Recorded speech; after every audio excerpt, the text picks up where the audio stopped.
Hello and welcome back to the channel. So मैंने एक trade लिया था H D F C M C पे एंड जिस पे मैंने अराउंड 25,000 के आसपास का यहाँ पे प्रॉफिट यहाँ पे किया। सो किस तरीके का सेटअप था, जो सब कुछ यहाँ पे एक्सप्लेन करने की यहाँ पे कोशिश करूँगा, right. So H D F C A M C का अभी आप देख रहे हो वीकली चार्ट। तो जब कभी आप लॉन्ग ट्रेड्स आप प्लान करो या फिर शॉर्ट ट्रेड्स आप प्लान करो, उसकी कन्फर्मेशन या फिर उसके जो इंपॉर्टेंट जोन है वो आपको हमेशा बिगर टाइम फ्रेम में आपको देखनी चाहिए, जैसे मंथली चार्ट या फिर weekly chart.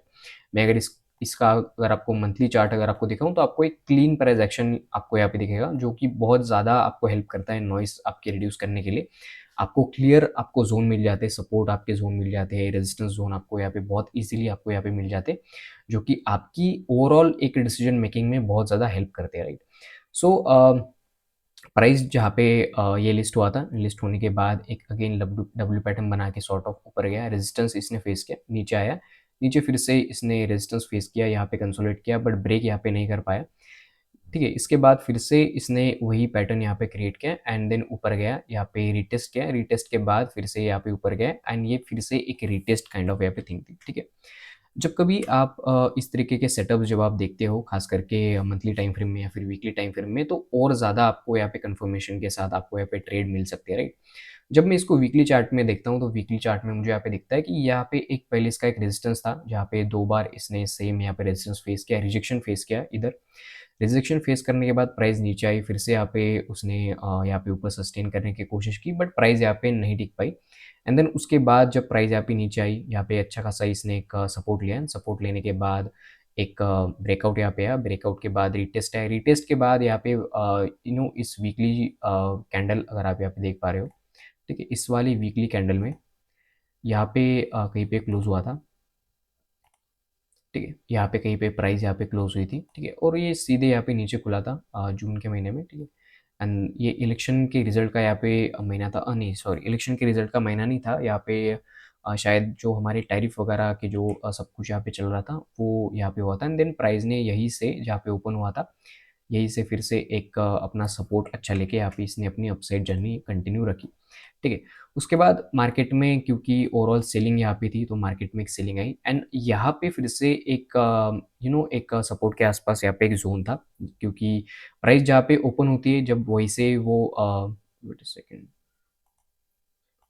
Okay, so price जहाँ पे ओपन होती है वही से अगर वो ऊपर जाने लगे या फिर नीचे जाने लगे तो वो एक अच्छा सपोर्ट या फिर रेजिस्टेंस जोन यहाँ पे उसको कहा जाता है। ठीक है, अभी अगर मार्केट मान लो डाउन ट्रेंड में है ना, अगर आप अपसाइड के ट्रेड अगर आप प्लान कर रहे हो तो उसको बोला जाता है कॉन्ट्रा ट्रेड। कॉन्ट्रा ट्रेड मतलब जब आप ट्रेंड के अगेंस्ट जब आप जाके आप ट्रेड करते हो। ठीक है, ये हर बार यहाँ पे काम नहीं करता बट क्योंकि एफएनओ के स्टॉक में ये काम इसलिए करता है क्योंकि यहाँ पे ना फ्यूचर ऑप्शंस की यहाँ पे पोजीशंस होती है, जैसे कि आप यहाँ पे देख पा रहे हो। ठीक है, फ्यूचर ऑप्शंस की यहाँ पे पोजीशंस होती है, तो अपनी पोजीशंस वो टाइम टू टाइम यहाँ पे कट करते हैं। ठीक है, जैसे मान लो यहाँ पे उन्होंने अपनी शॉर्ट पोजीशन यहाँ पे बनाई थी। ठीक है, फेब के महीने में जो भी सेलिंग स्टार्ट हुई तब मार्केट में जो है वो यहाँ पे शॉर्ट की पोजीशन थी, वो करीब करीब 20% यहाँ पे नीचे आ चुका था। तो 20% जब कोई एफएनओ का स्टॉक यहाँ पे नीचे आता है, जब उसमें एक बाउंस बैक आता है ना, तो 3-4% 5% का बहुत ही क्विक बाउंस बैक आता है और उसी बाउंस बैक को आपको कैप्चर करना होता है अगर आप ये सेलिंग कैप्चर नहीं कर पाए तो। ठीक है, जैसे कि मैं मतलब मेरे वॉच लिस्ट में या फिर मेरे मेरे स्कैनर वगैरह में ये स्टॉक कभी नहीं आया सेलिंग के टाइम पे जब यहाँ से ये नीचे ब्रेक हुआ। बट जब मैं इसको वीकली चार्ट में देख रहा था तब मुझे लगा कि यहाँ से एक एक सपोर्ट लेके मुझे एक 2-4% 5% की यहाँ पे अपसाइड मूवमेंट यहाँ पे मिल सकती है। बहुत लोग यहाँ पे मान लो इसने रिजेक्शन यहाँ पे फेस किया, प्राइस नीचे आई, ऊपर गया, फिर यहाँ पे इसने 2-3 बार 4 बार इसने सपोर्ट लिया हुआ है। ठीक है, और इसने 5वीं बार यहाँ पे सपोर्ट लिया हुआ है, एज यू कैन सी। सो बहुत लोगों ने यहाँ पे शॉर्ट पोजीशन अपनी यहाँ पे की होगी और उनका लॉजिक भी यहाँ पे बहुत ज़्यादा अच्छा है, क्योंकि वीकली टाइम फ्रेम में इसने बहुत बार यहाँ पे सपोर्ट लिया हुआ है। और जब भी प्राइस या फिर जब भी कोई स्टॉक या फिर जब भी इंडेक्स जब अपने सपोर्ट रेजिस्टेंस को जब बार बार हिट करता है तो वो उतना ही ज़्यादा यहाँ पे कमज़ोर होने लगता है। ठीक है, मतलब अगर कोई स्टॉक अपने सपोर्ट पे 4 बार 5 बार अगर आ चुका है तो मोस्ट लाइकली चांसेस होते हैं कि जब वो 5th टाइम या फिर 6th टाइम जब वो अपने सपोर्ट को या फिर रेजिस्टेंस को जब वो टेस्ट करे तो वो उसको ब्रेक करे। ठीक है, कोई भी सपोर्ट या फिर कोई भी रेजिस्टेंस फर्स्ट या सेकंड टाइम में मोस्ट लाइकली ब्रेक नहीं होता है। ठीक है, तो यहाँ पे बहुत लोगों ने अपनी शॉर्ट पोजीशन यहाँ पे क्रिएट की होगी, बट क्योंकि स्टॉक यहाँ पे 20% गिर चुका है। ठीक है, स्टॉक यहाँ पे रिसेंटली 20% गिर चुका है एक महीने में, तो और ज़्यादा आप यहाँ पे डाउनसाइड एक्सपेक्ट नहीं कर रहे थे। तो मेरा एक बहुत सिंपल सा लॉजिक था कि कोई एफएनओ का स्टॉक अगर 1 महीने में के अंदर-अंदर अगर यहाँ पे 20% यहाँ पे गिर चुका है, तो अगर मान लो मार्केट का ट्रेंड बहुत ही ज़्यादा यहाँ पे नेगेटिव हो जाता है, मान लो 1 डेढ़ परसेंट 2% के आसपास निफ्टी अगर डाउन यहाँ पे ओपन हो जाता है, तो एक चांसेस होते हैं कि आपका स्टॉक भी उसके साथ-साथ गैप डाउन ओपन हो जाए एंड फिर वो ट्रेंड यहाँ पे कंटिन्यू रहे। बट ऐसा हुआ नहीं था क्योंकि निफ्टी भी बहुत गिर चुका था, एक शॉर्ट कवरिंग रैली निफ्टी में भी एक्सपेक्टेड थी, तो मेरा यहाँ पे एक लॉजिक सिंपल था। अभी सेटअप अगर आप यहाँ पे देखोगे, तो बहुत यहाँ पे सिंपल यहाँ पे सेटअप था। आप 2 चीज़ें आप यहाँ पे नोटिस कर सकते हो, ठीक है? पहली चीज़ जो मैंने यहाँ पे नोटिस की थी, एक inverted head and shoulder pattern आप यहाँ पे देखो, sorry head and shoulder pattern. अगर आप इसकी डेप्थ अगर आप देखोगे, इसकी डेप्थ अगर आप यहाँ पे देखोगे, तो ये करीब 5.30% की थी। अगर हम इसको 5.5% भी माने, तो इस वाले ब्रेकडाउन के बाद मार्केट ने उतनी ही जो है वो सेलिंग यहाँ पे एक्सपेक्टेड थी, जो कि नहीं हुई, ठीक है? मतलब करीब 5.5% के आसपास भी अगर इसमें मान लो सेलिंग यहाँ पे आ जाती, जो कि एग्जैक्टली यहाँ पे डेप्थ थी, ठीक है? तो यहाँ पे ये स्टॉक आपको करीब-करीब 2775 के आसपास आपको यहाँ पे आता हुआ दिखता। बट ऐसा नहीं हुआ, ठीक है? ऐसा नहीं हुआ। अगर आप इसको और थोड़ा-सा मैं अगर आपको लोअर टाइम फ्रेम में इसको लेके जाऊँ, तो आप यहाँ पे प्राइस आप देखो, ठीक है? प्राइस यहाँ पे प्राइस ने ब्रेकडाउन दिया, सपोर्ट लिया, प्राइस फिर से यहाँ पे ऊपर गई, ठीक है? बाद में फिर रेजिस्टेंस लिया और प्राइस धीरे-धीरे यहाँ पे नीचे आ गई, ठीक है? प्राइस जब यहाँ पे नीचे आई, इस वाली कैंडल का आप लो यहाँ पे देखना, ठीक है? इस वाली कैंडल का जो यहाँ पे लो था, वो था अराउंड 2327 के आसपास का, ठीक है? उसके नीचे ये वाली कैंडल आई, ठीक है? उसके नीचे ये बड़ी सी यहाँ पे रेड वाली कैंडल आई। इसका जो लो था यहाँ पे वो था 2322 का, ठीक है? 2322 का यहाँ पे लो था इस वाली कैंडल का, ठीक है? अभी अगर आप यहाँ पे आरएसआई को अगर आप नोटिस करोगे, ठीक है? तो इस वाली कैंडल पे आरएसआई जो था वो था नीचे, मतलब आरएसआई की जो वैल्यू थी इस वाली कैंडल पे, वो थी अराउंड 26 के आसपास। और जब प्राइस उसके नीचे आ गई, ठीक है? प्राइस उसके नीचे आ गई, तो लॉजिकली जो होता है, मतलब टेक्निकली लॉजिकली जब आप जो भी बोलो, तो आरएसआई को भी उसके साथ नीचे आना होता है अगर वो मोमेंटम मोस्ट लाइकली अगर बेरिश है तो, ठीक है? बट यहाँ पे ऐसा नहीं हुआ क्योंकि स्टॉक पहले से ही बहुत ज़्यादा ओवरसोल्ड जोन में यहाँ पे था। तो इस वाली कैंडल पे अगर आप आरएसआई यहाँ पे चेक करोगे, तो वो 30 के आसपास का था, ठीक है? मतलब पहला यहाँ पे 26 के आसपास का था और दूसरा यहाँ पे 30 के आसपास का यहाँ पे आरएसआई था, जो कि अगेन यहाँ पे मेरे लिए कंफर्मेशन ऐड हुआ। बट मैंने यहाँ पे वेट किया, ठीक है? तो मैंने अराउंड यहाँ पे इस वाली कैंडल इस वाली कैंडल पे मैंने यहाँ पे अपनी एंट्री यहाँ पे प्लान की थी, जो कि स्पॉट में करीब 2395 के आसपास थी। फ्यूचर चार्ट में करीब 2407 के आसपास थी, जो स्क्रीनशॉट आपको यहाँ पे अभी दिख रहा होगा। तो मैंने उस तरीके से अपनी यहाँ पे एंट्री प्लान की थी। मेरा लॉजिक सिंपल था, प्राइस अगर यहाँ पे नीचे आया, ठीक है, इसने रेजिस्टेंस फेस किया, यहाँ पे कंसोलिडेट हुआ, नीचे आया, यहाँ पे आरएसआई ने मुझे डाइवर्जेंस दिखाया, कंफर्मेशन यहाँ पे हो गया। लेकिन उसके बाद प्राइस अगर यहाँ पे ऊपर जाती है, तो मुझे लगा था कि थोड़ा बहुत यहाँ पे कंसोलिडेट करेगी बट ऊपर जाएगी, बट ऐसा नहीं हुआ। अगर आप और थोड़ा सा इसको लोअर टाइम फ्रेम में अगर आप जाके देखोगे, तो इस वाली वॉलेटिलिटी में बहुत सारे लोगों के यहाँ पे स्टॉप लॉस यहाँ पे हिट हो गए, ठीक है? Wait a second. ये जो वॉलेटिलिटी थी यहाँ पे, ठीक है, मैंने यहाँ पे एंट्री ली कहीं पे, ठीक है, यहाँ पे 2395 के आसपास मैंने स्पॉट में यहाँ पे एंट्री ली थी, ठीक है? तो यहाँ पे ये जो इतना बड़ा क्या कहते हैं वोलेटाइल हुआ, ठीक है? यहाँ पे वोलेटिलिटी अराउंड यहाँ पे 1-1.5% की यहाँ पे वोलेटिलिटी, 40 पॉइंट की वोलेटिलिटी थी। 40 पॉइंट की वोलेटिलिटी स्टॉक में बहुत होती है, ठीक है? 40 पॉइंट का अगर अप डाउन मोमेंटम यहाँ पे स्टॉक अगर बहुत तेज़ी से दे देता है, क्योंकि ये 15 मिनट का चार्ट है, तो ये आधे घंटे, 1 घंटे में अगर इतना वोलेटाइल अगर यहाँ पे हो जाता है, तो मोस्ट लाइकली ये आपको मतलब ये देखने को मिलता है कि बहुत सारे लोगों के यहाँ पे स्टॉप लॉस हिट हो चुके होते हैं, ठीक है? जिन्होंने यहाँ पे शॉर्ट में पोजीशन बनाई होगी, ठीक है, उनका यहाँ पे स्टॉप लॉस उनका ट्रेलिंग वगैरह स्टॉप लॉस यहाँ पे हिट हो यहाँ पे हो चुका होगा, या फिर अगर उनका स्टॉप लॉस इस कैंडल के ऊपर होगा, तो उनका स्टॉप लॉस यहाँ पे हिट हो चुका होगा दूसरे दिन, ठीक है?